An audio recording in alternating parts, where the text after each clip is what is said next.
Hello from Malta. Reloc8 Online is in Malta for a week. We are attending EU Startup Summit here in beautiful Malta. Hi everyone, my name is Salina. I'm the CEO of Reloc8, and today I'm with my co-founder and CPO of the company, Nabil. We're here in Malta. We're on EU Startup Summit, and yeah, there are a lot of things to discuss about Malta. Yes, a very exciting atmosphere. We've seen a large number of attendees in the past 2 days, 2 days full of energy, full of innovation, interesting pitches on the stage, two stages, non-stop, constant discussions around where the tech innovation and business is headed. Most important, that were 2 days of constant meeting with investors, with service providers, with banks, etc. So it was actually very pleasant to be here. Beautiful. I mean, to kick things off, I'm going to start with a couple of questions. So, in general, how did you find the events? How did you find the attendees, and what things were interesting? What things stood out from your perspective? From my perspective, everything was on a very good level. So we meet a lot of nice people. We've discussed a lot of interesting topics: how to build business, how to find investor, how to invest in a startup. This is what's actually very important to AEU startup, or even existing one, who is looking for the investment on different levels. So this is what was most important for me personally, and I was very happy to meet good people, a lot of interesting people, to hear their stories, to hear how they were achieving and developing their businesses. Right. I think it was very energetic to be in a space in a country like Malta, in particular the venue, Mediterranean Conference Center in the corner of Valletta, with a beautiful, uninterrupted sea views. What was mainly really intriguing for me was this time around in the event, they asked investors to pitch in front of startups, and that was a very nice twist because we normally get to see startups going on stage and pitching their idea, and this was a very nice perspective to let the investors on the stage get the investors to basically market themselves, sell themselves, and basically ask people why they need to choose them as an investor in their particular business or site. Exactly. But in general, what do you think about Malta? In my view, Malta is a very small and interesting place. I particularly like the fact that they still have a lot of trace from the times of the British rule. So the driving is on the right-hand side, the same as the UK and many other UK, related countries. The clocks are the same as the UK. English language is widely spoken across. You don't get to struggle a lot with the language. Everybody is really quite confident with that. And I feel the lifestyle in general feels very nice and comfortable. There's a lot of yachting and sailing happening. It's an island. It's a small island surrounded by the beautiful sea. And yeah, I think it's an incredible place to be. Yeah, I just want to add that Malta is super small island, and this is in YouTube, that island. Everything is super close. So you can get from one side of the island to another side just in a matter of like half an hour, you can get another side. And they said it's actually very, very interesting thing because we are all the time comparing Malta to Cyprus. So we compare most all the jurisdictions to Cyprus because we are based in Cyprus, we are living here, and we try to understand like how it's gonna live, how it could look like to live in Malta. So Malta is actually interesting country for live for life. Interesting country for tourism. It has its own beauty. It has a big history. So, what do you think about historical part, the historical center of Malta? It's very interesting because many nations have been coming and technically ruling the island throughout the years. And you walking through different parts of the island, you have strong sense of being in direct contact with those historical times because A majority of the parts that are visited in the last few days is very well preserved, and the buildings are as if they looked, some 500, 600 years ago, in that time. So it kind of transforms the one environment around you into all historical context, but at the same time, you have access to all the modern amenities. There's a variety of bars, restaurants, particularly in this area, the Beer St. Julia is a very lively area. So you get a good blend of historical architecture, culture, but in the same time having access to a wide range of activities and modern facilities. My question was, because you brought up comparing Malta to Cyprus. I was actually about to ask how, in your view, Malta compares to UAE and to Cyprus, because in context of tax and relocation, these destinations continuously come up because they offer good tax incentives, but at the same time, they're very good and expat friendly. So how would you compare, Malta to Cyprus and also to the UAE, particular Dubai and Abu Dhabi? Okay, I would say that Malta is super relative to Cyprus. First of all, both islands they were under the British Empire for a long time, so they have a very big, like, very big, I don't know, like fingerprint put of British Empire to all those islands. Both of them, they are for a long time they were offshore countries, offshore jurisdictions, and they were attracting a lot of people to build businesses in Cyprus and in Malta. At the same time, they were providing tax advantages for the companies, mostly for the companies for a long time, good access to the banking system, and later, when there was a time we had these programs for buying property, investment, and to getting passports in Cyprus, say it was in Malta. So both countries, they were attracting new citizens, they were attracting investment, they were attracting businesses to be built in their countries. This is like the main source for them to leave is to compare. It's very hard to compare Cyprus, Malta to the UAE because UAE it's a Middle East country. It's as totally different. Why? It has totally different structure, culture, history, everything. Malta and Cyprus they are fully European countries.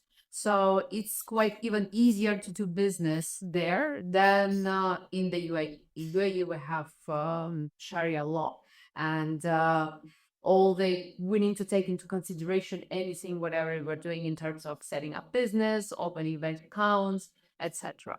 But Malta it might be very attractive to everyone who's looking for the European destination to get business, to get tax advantages from that business. And also, it can be very good hub and quite competitor to Cyprus in terms of personal tax residencies for individuals. Interesting.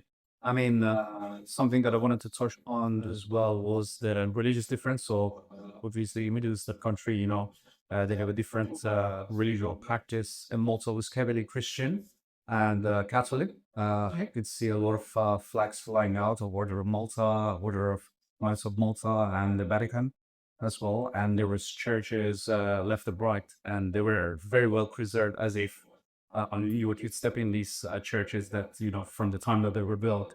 Again, comparison to Cyprus. Cyprus is also very Christian, heavily Christian, but again, it's Orthodox. So we are looking at two different things.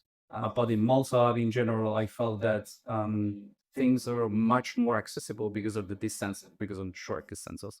Now, focusing on taxes in particular, maybe you can let us know a little bit about why Monte is attractive in terms of taxes, how much individuals pay, how much corporates pay, and why it keeps attracting foreign investments.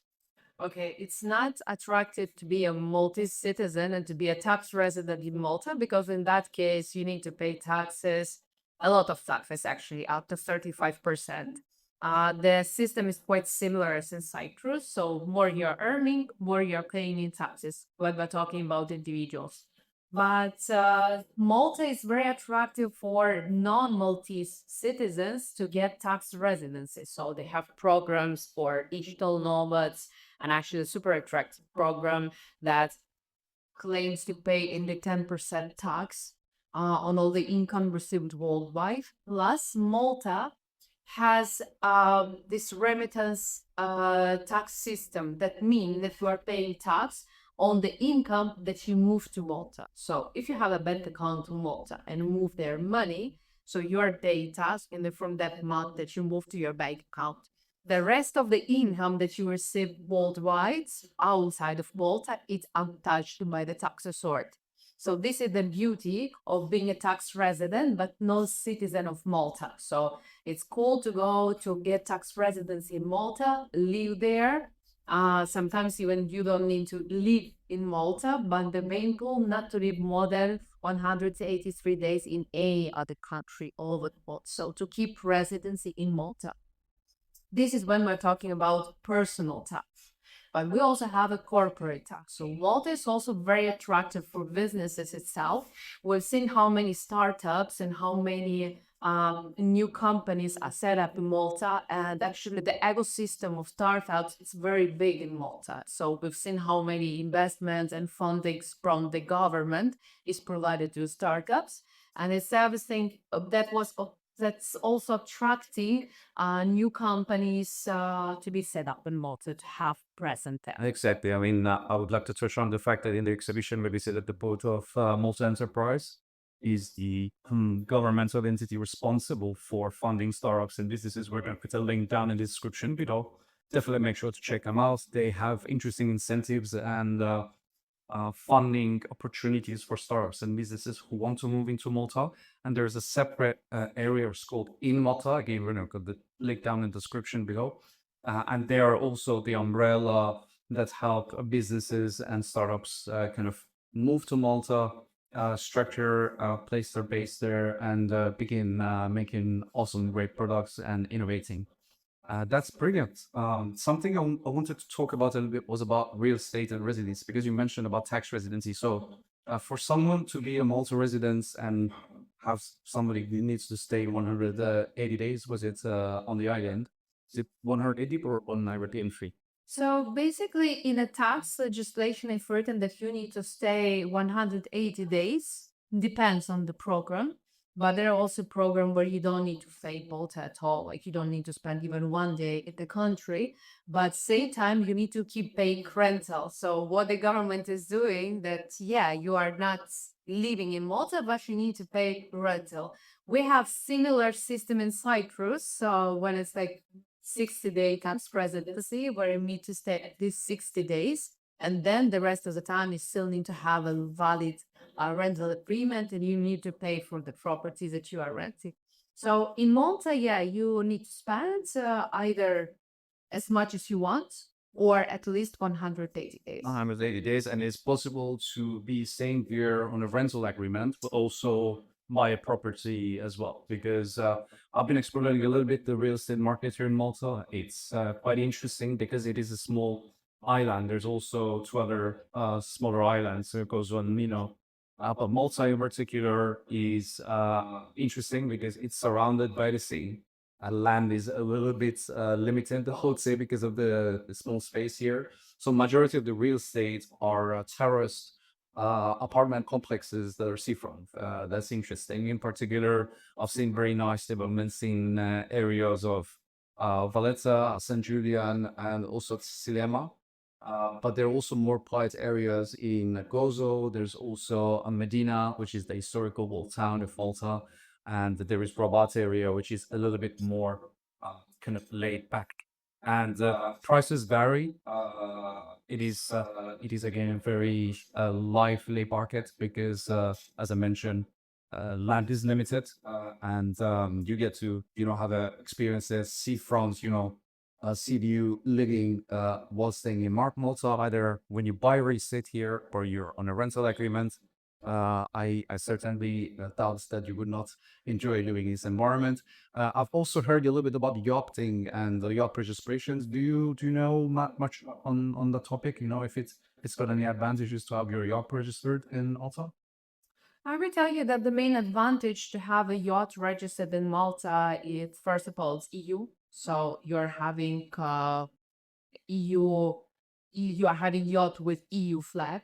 This is very important. So you can easily move around different islands to go around Mediterranean Sea, to go to Greece, Croatia, and other destinations, Spain, very beautiful other destinations where you can travel basically with your boat.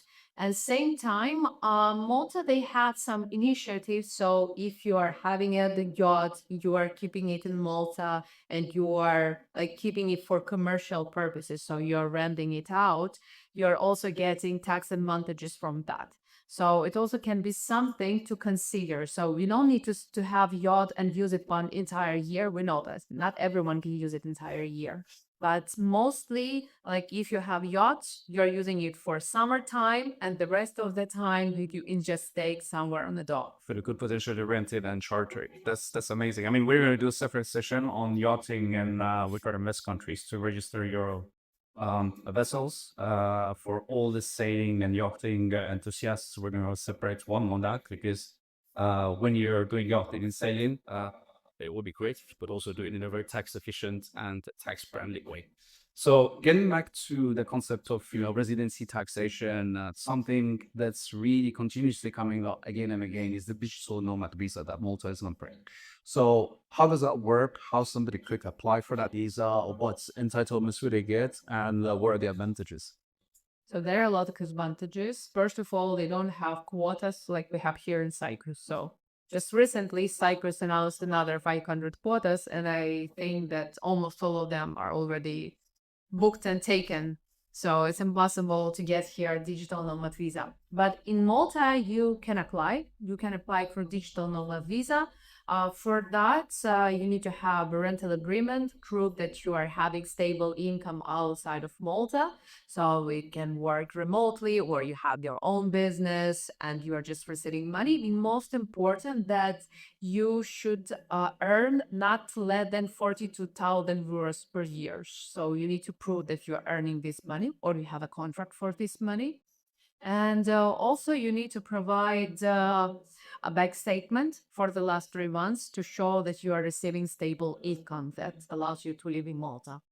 And yeah, you can stay in Malta. You are getting first year tax free. So Malta is telling like, okay, you are coming, you are becoming tax resident, and you will not pay tax for the first year. Later on, you are paying just 10% on all the income that you move to Malta. So if you're having income outside of Malta and you are not moving that money, so you're not paying tax at all. So this is the biggest advantage of Malta. Amazing. I mean, all the digital nomads that are hearing this, that's good news for you. You could consider Malta as a destination. You could also go to our Reloc8 destination selector, which is our online AI web app that in just under 3 minutes, by asking a few questions from you, lets you know which is the best top destination for you to go for relocation and saving on taxes. We'll drop the link down in the description below. But if you Google Reloc8 online destination selector, you will be able to go there, answer a few simple questions, and it's going to tell you which is the best destination for you to relocate to. Make sure you go there, do that, because you'll be surprised at a lot of other unknown countries that are coming up, and the lists are being constantly updated. There's new programs coming up, so you don't want to waste a lot of time, going out there doing research and confusing yourself. Our tool gives you the ideal answer in just a few minutes, so give it a try. And that's basically where we've been receiving a rough requests as well for Malta. So talking about different type of individuals, high earners, and people who have online businesses and potentially there with families and pets. How do you view Malta? Being a family friendly and pet friendly tax distribution.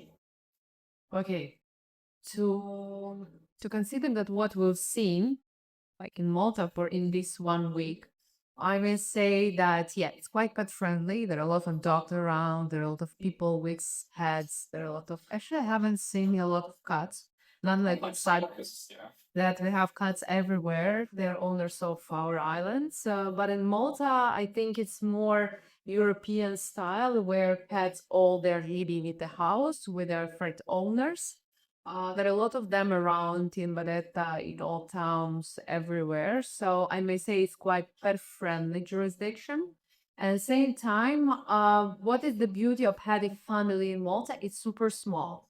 So it has a high safety range level. Yeah. So, and plus English as a second official language in Malta. So we have two languages, Maltese and English as official languages. So if you have kids and you're looking for the destination where you want your kids to have the best education, you want them to know English, you want to have international school or with high level university, Malta is like one of the best options. You have access to all the amenities, you have access to schools, kindergartens, you have access to universities, and being again, by living in Malta, you can get citizenship, and having citizenship is like one of the best things, like why people are moving to some destinations. They're looking for the option to get citizenship, and EU citizenship in Malta allows your kids later on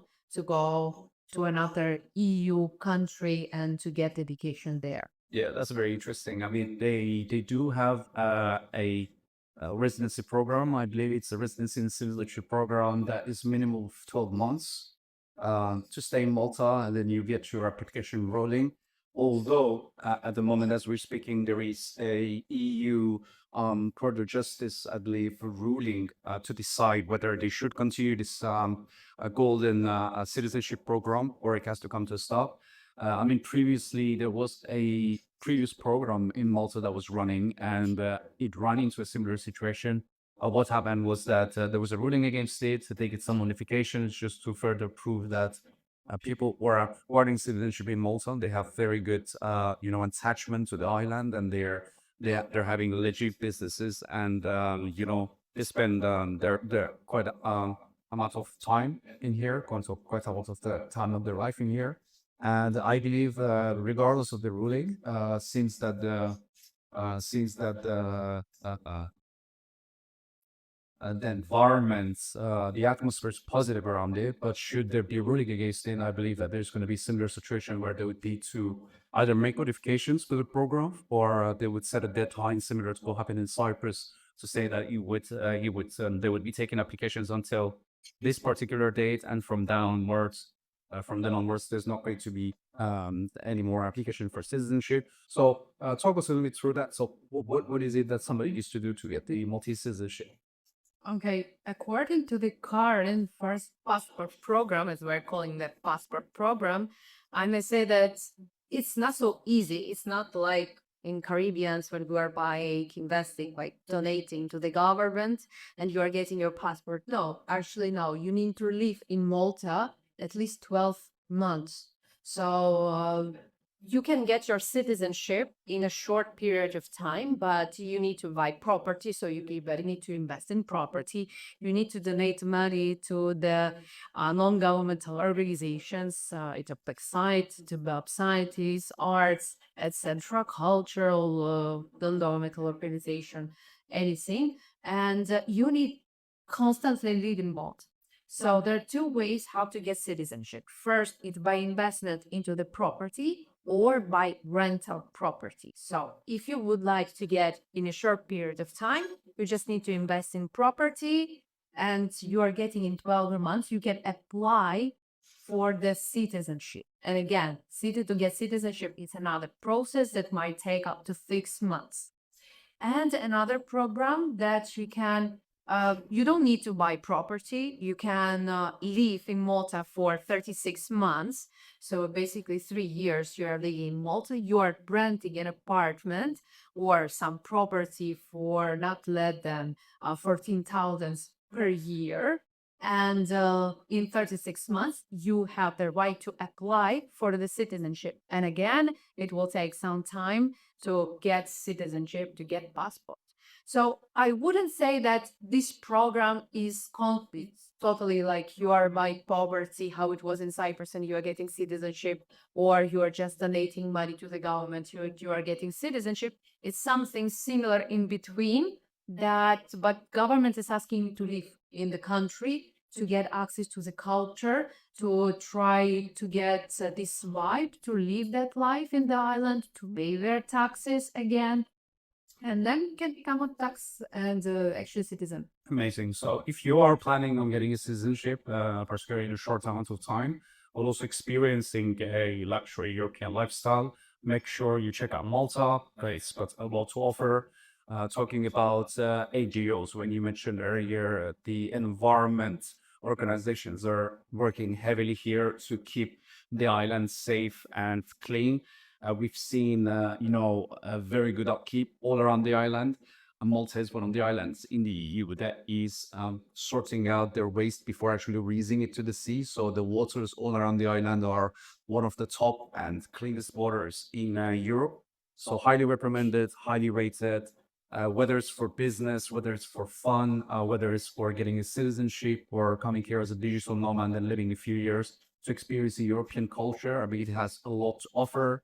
The blend of it feels like a melting pot, which is a blend of European countries like Portugal, Spain, and Italy all in one place. But also it gives you the great multicultural access because it's just between the continent, the African continent and the European continent. So it's very multinational.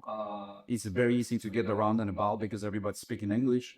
If you do happen to want to learn Maltese, or if you want to move here and you're trying to figure out if your children are going to speak Maltese, Maltese language is very interesting. It's a very interesting Latinized blend of Arabic language and Italian language because when people are speaking, here left and right, you pick up different words and phrases. So it's very interesting. If you have a background in Arabic language or if you have a background in Italian language, learning Maltese shouldn't be that difficult. I think yeah, if you do plan on checking Malta out, what you will get online, check out Malta section. We have dedicated information written on Malta.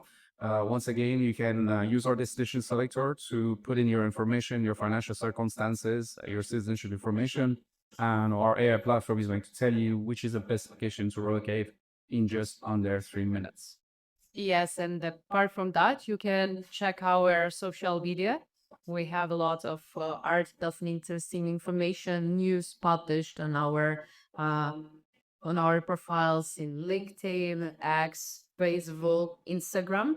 You can follow us there, and to be informed about everything what's going on in the world and all the programs, all the tax solution that you can get. Amazing. Once again, thank you very much from Malta. We go give tricky sessions and always make sure to check out Reloc8 online and all our social media platforms to get access to all latest news and information on second presidency, tax migration, digital nomad visa, and anything that has to do with tax migration.